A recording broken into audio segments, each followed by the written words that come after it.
Hi hello welcome to my channel. ನಿಮಗೆ ಇವತ್ತು 5 ನಿಮಿಷದಲ್ಲಿ ಕಾಯಿ ಬಜ್ಜಿ ಮಾಡೋದನ್ನು ತೋರಿಸ್ತಿದ್ದೀನಿ.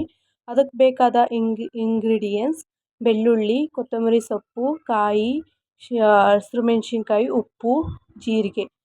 ಒಂದು ಜಾರ್ಗೆ ಜೀರಿಗೆ, ಹಸಿರು ಮೆಣಸಿನ್ಕಾಯಿ, ಬೆಳ್ಳುಳ್ಳಿ, ಕೊತ್ತಂಬರಿ ಸೊಪ್ಪು, ಒಂದಿಡಿ ಕಾಯಿನ ಹಾಕ್ಕೊಂಡು ಈ ರೀತಿ ನುಣ್ಣಗೆ ರುಬ್ಕೊಳ್ಳಿ. ತೀರಾ ನುಣ್ಣಗೆ ಬೇಡ.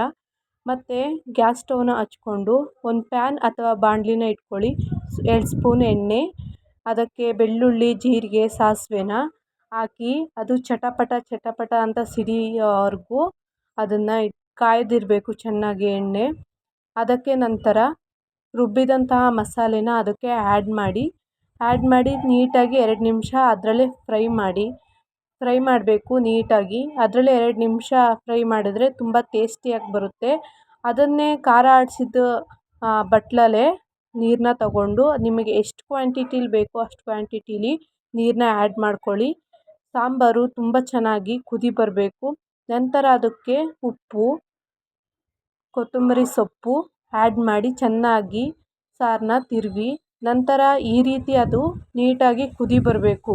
ಈ ರೀತಿಯಾಗಿ ಕೇವಲ 5 ನಿಮಿಷದಲ್ಲಿ ಒಂದು ಚಿಕ್ಕ ರೆಸಿಪಿನ ನಾನು ನಿಮಗೆ ಶೇರ್ ಮಾಡಿದ್ದೀನಿ. ಇಷ್ಟ ಆದರೆ ಲೈಕ್ ಮಾಡಿ. Thank you.